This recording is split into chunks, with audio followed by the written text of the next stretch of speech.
It's no secret Cincinnati has had a disappointing year so far, and we're finally in a bye week, which means two things. One, I know on Sunday I'm not going to be upset with the Cincinnati loss, but also means that we can look ahead to the draft and some other things going around and that should happen with Cincinnati. And today I want to talk about the draft and what Cincinnati has to do, or what they should do, and what they should be preparing for in the 2025 draft class. And I know we're a few months away from that. We're still in season, but we're football fans. We love talking, and we love hypotheticals. We love talking about what could happen. That's exactly what this is. That's exactly what this video is. Who should Cincinnati go after in the 2025 draft? Let's think about it. Cincinnati, I'm not going to say they're a bad team. We have the potential to be a good team, but we're missing key players, and it's very obvious, especially on the defensive side. Okay? So what is our main struggles? Defensive line depth at the defensive line position, and mainly the secondary. So every player I'm focusing on in this video is either defensive edge, defensive line, or secondary. Without further ado, let's jump right into it with my first player I think Cincinnati should go after is Abdul Carter, edge rusher on Penn State. So if you don't know, I am an Ohio State fan, so I get to watch Abdul Carter once a year, and I watch college football all the time, so I watch him all the time. Abdul Carter is a dominant edge rusher. He's got the sticks for Penn State, and if you don't know, wearing the sticks or 11 is kind of a tradition for the best player on the defensive side of the field. Michael Parsons was 11 before Abdul Carter, whenever Michael Parsons was in Penn State. Let's look at what Abdul Carter has done with Penn State in his 3 years. He has 150 tackles, 91 of those are solo tackles, 19 sacks, 19 passes defended, and has 5 forced fumbles and 1 interception. Obviously, he is a defensive guy, so he's not necessarily going to be getting a defensive line, not going to be getting the interceptions, but he is a game wrecker. And each of the edges I bring up in this video are to an addition of and to be the opposite side of Trey Hendrickson.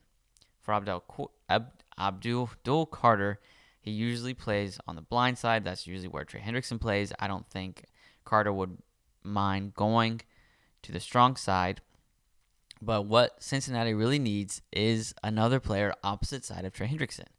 I love Sam Hubbard. Sam Hubbard has been great for Cincinnati, and he's had great moments this season, but he hasn't been producing what he needs to be producing. And let's just be fair. Trey Hendrickson is the only person on the defensive line that has been producing what they should be doing and what we're paying them to do. Trey Hendrickson is the only person. B.J. Hill's had some highlights. Sheldon Rankins have had some highlights. Miles Murphy had some highlights. Chris Jenkins has had some highlights. And Sam Hubbard has had some highlights. But Trey Hendrickson is the only one week in and week out dominating the field. And we need another opposite side of him. That player, I think, can be Abdul Carter. And he's proven it in college multiple times. Next player. This is another defensive edge. And Michael Parsons. Abdul Carter might not fall. Cincinnati projected to get around 11 to 13 pick in the first round. So Abdul might be gone. He might be gone, picked before that, unless we continue to lose and get top 10. And I think the percentage of us getting a top 10 pick is like 20% or whatever. But he most likely won't be there unless we trade up. And if we're going to trade up, I think we should go after another player. I'll talk about it later in the video. But with number 11, and this is the player I've seen mock draft to go to Cincinnati most of the time, and that is Michael Williams, edge rusher from Georgia. He's a beast. There we go. Oh my goodness, that was a struggle. But anyways, Michael Williams, he's a beast. Once again, he's a dominant edge rusher. Instead of Penn State, he plays for Georgia. He's been dominant the 3 years he's there. So let's look and see what Williams did his 3 years at Georgia. Obviously, this season's not done, so his stats will look a little bit different at the end of the season, but let's just look what he's done 2.5 years at Georgia. 55 tackles, 31 solo tackles, 11 sacks, 3 passes defended or deflected, however you want to say it, and he has caused 2 fumbles. He is so fast. He also usually is on the blind side as well, so both of these guys would most likely have to move to the strong side because I don't think Trey Hendrickson, you wouldn't want to move your guy around, but he's just a beast. He's so good. So fast. He's so fast off of the snap. And the same thing that we talked about for Carter, the same thing we're talking about Williams. Trey Hendrickson needs somebody. I just noticed I did a typo in this. I'm going to point it out. Williams has 2 S's on it. But anyways, Trey Hendrickson needs help on the edge. I think any of these 2 players would be a perfect fit. One for Cincinnati, but also to fill in the opposite side of Trey Hendrickson. Imagine Trey Hendrickson or an Abdul Carter, or Trey Hendrickson and Michael Williams. Either one of those duos should be one of the best duos in the league. Obviously, they're going to be rookies, and they're going to have to be trained up, and we still got Myles Murphy.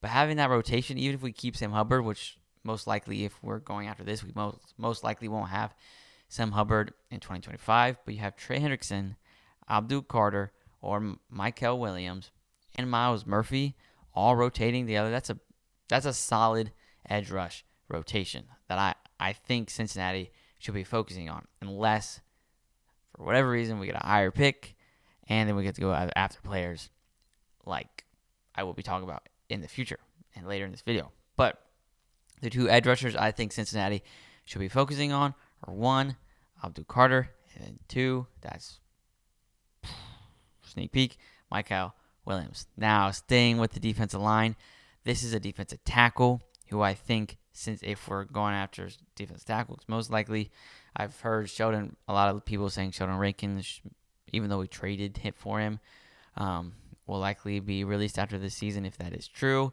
or any of the other defensive tackles get released. This player played with Chris Jenkins, who we obviously drafted last draft.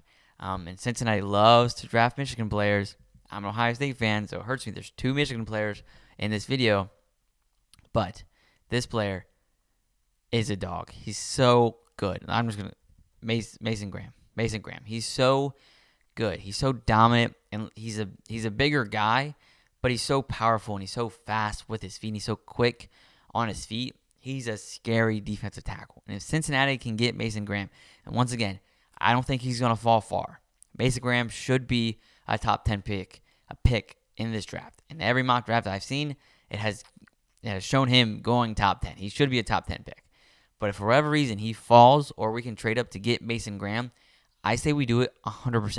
He is a game changer. He is going to get pressure on the quarterback every single play, without doubt. Even if maybe he's not winning the matchup against the offensive lineman, he's going to cause the quarterback to, one, watch him, but then also have to scramble most likely, especially if you have Trey Hendrickson and then Mason Graham in the interior line. Oh my goodness, with B.J. Hill and Chris Jenkins, once again, that's a great rotation.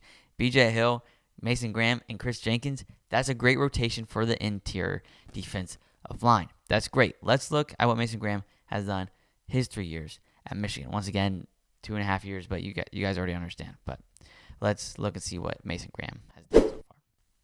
Mason Graham, he has 99 tackles, 54 of those have been solo. He has 9 sacks, 3 passes deflected or passes defended, and he has forced 1 fumble. And obviously, he is a national championship winner, winning in 2024. Technically 2023, 2024 season, but he won it in 2024. But anyways, Mason Graham is a dog. He's such a beast. He's a game changer. Like I've said, he's so quick, so dominant.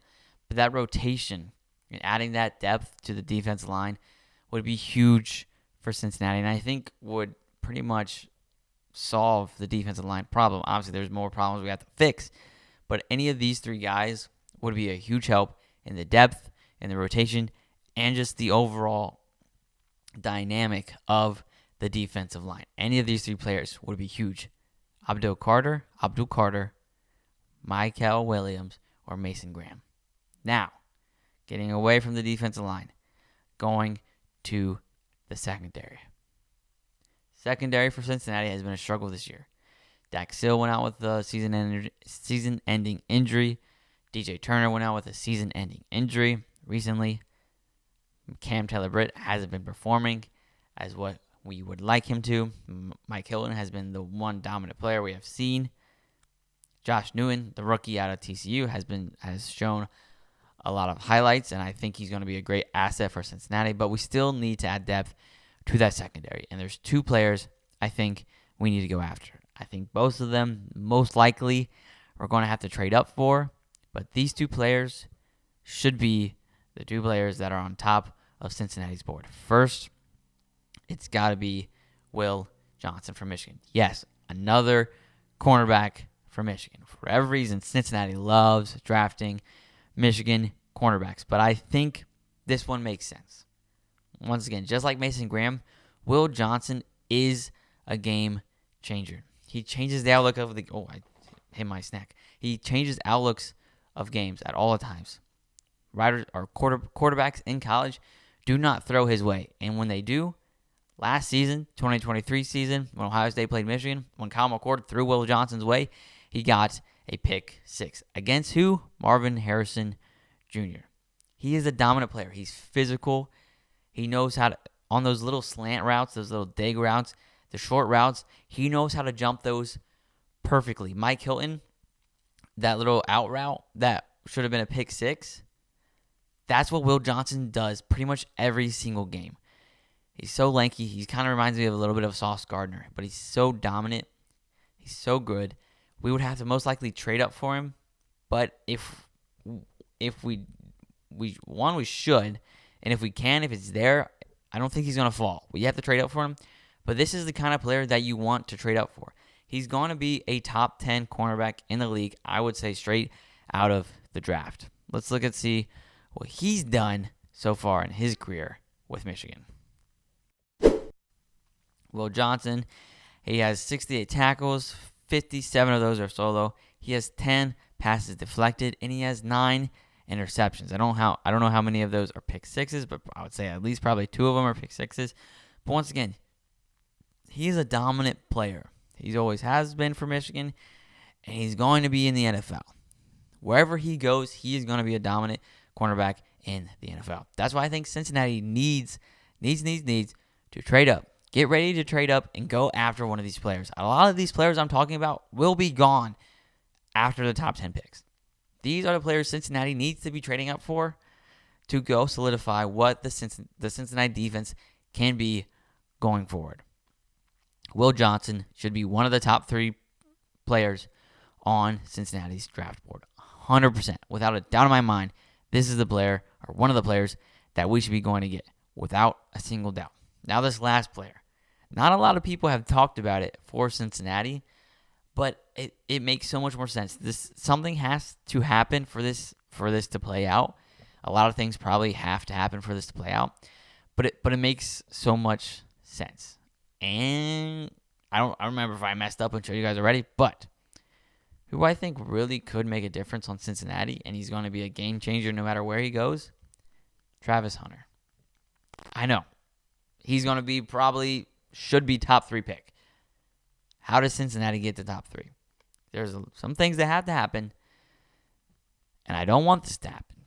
But if this is the result of it, I'm fine with it. Patriots already have their franchise quarterback with Drake May. They have that solidified. Drake May is going to be the QB going forward. So if they lose out and get pick 1, pick 2, pick 3, I do what I'm about to say if I'm Cincinnati. They got their QB. They're not going to be drafting a QB with those picks. Most likely they're going to go get Travis or maybe a wide receiver, which you could also get Travis for that. But anyways, they're going to need, what do they need? A wide receiver. What does Cincinnati have? T. Higgins, which most likely they won't be able to pay next season. So what do? You tag T. Higgins. And like I've said in videos before, Cincinnati should do everything in their power to sign T. Higgins. But I know most likely they won't. So what do? You tag T, trade him and a pick to the Patriots for their first-round pick this season. If they get the 1, 2, or 3 pick, probably even just 1 or 2, because Travis Hunter is going to go in 1 or 2. But anyways, if they get 1 or 2, tag T, trade him to the Patriots, and then go get Travis Hunter. He is going to be one of the best cornerbacks in the league. And then I know there's never been a two-way player in the NFL, and I'm not saying there's going to be. But if you go draft Travis Hunter, he's going to be one of the best cornerbacks in the league. But then also you can use him in the offense for special plays. I'm not going to say he's going to be out there every single play, but you can use him for special play designs for him. Think about it. If we get rid of T, but then we bring in Travis Hunter, and then you have Jamar Chase, Yoshi, Jermaine Burton, and Travis Hunter as a rotation, that's honestly scary. You don't have to put Travis Hunter out there all the time, but just for special plays, bring him in on the slot. But anyways, just on the defensive side, he's going to fix the secondary in 1 pick. You fix your secondary with Travis Hunter. You fixed your whole secondary with just this 1 pick. Yes, you're going to have to give up some things to get this pick, but Travis Hunter would fix a lot of issues. So let's look and see what Travis has done in college, and you should know what he's done already. But anyways, on the defensive side, he has 73 tackles, 54 of those are solo. He has 21 passes defended and 8 interceptions. But that's not all he does. As you guys know, he also plays on the offensive side. And on offense, he has 149 receptions for 1,822 yards. He's averaging 12.2 yards per catch with 18 touchdowns. That would change the dynamic of the NFL, but then also Cincinnati. And like Deion Sanders said, he's going to try to control on where his players go. Deion loves Cincinnati. He played for the Reds for a little bit. He loves the city of Cincinnati. If Cincinnati was trying to go after Travis Hunter, I think Deion Sanders would be fine with that. And if we could get Travis Hunter, obviously, like I said, there's a lot of things that has to go down for this to happen. And then is Cincinnati's front office shown and known to be one trading up to go get players? No, they're not. But this kind of player is someone you should be trading up for, especially if you have the chance to, because he will change the dynamic of the team in 1 pick. And Cincinnati's defense goes from here to here. Honestly, with any of the players I just said. So I'm not going to go into rant anymore. But as of right now, with the pick Cincinnati has, these are the 5 players Cincinnati should have on the draft board. Abdul Carter, Mykel Williams, Mason Graham, Will Johnson, and yes, Travis Hunter. If you're serious about winning the Super Bowl, if you're serious about using Joe Burrow in his prime and Jamar Chase in his prime, you have to get defensive help. You also have to get offensive line help, but we need a defense. One of the worst defenses in the league. We need defense. Defense, like everyone says, defense wins championships. These 5 players, any of these 5 players drafted, instantly changes the defense, the dynamic of the defense in 1 pick. Any of these players. These are the 5 players I think Cincinnati should be targeting in the 2025 draft. Like this video if you agree with me. Comment, still like the video if you disagree with me, but comment who you think we should be going after. If you think there's an offensive lineman we should be going after, and I'm not going to disagree that we should go get offensive lineman, but let me know why and who you think Cincinnati should be going after in the 2025 class. Remember to subscribe to the Bengals Digest channel for all your Cincinnati Bengals updates, rumors, and rants, and talks about what we should do. I'm Carson Lokey. I'll see you next time. Peace out.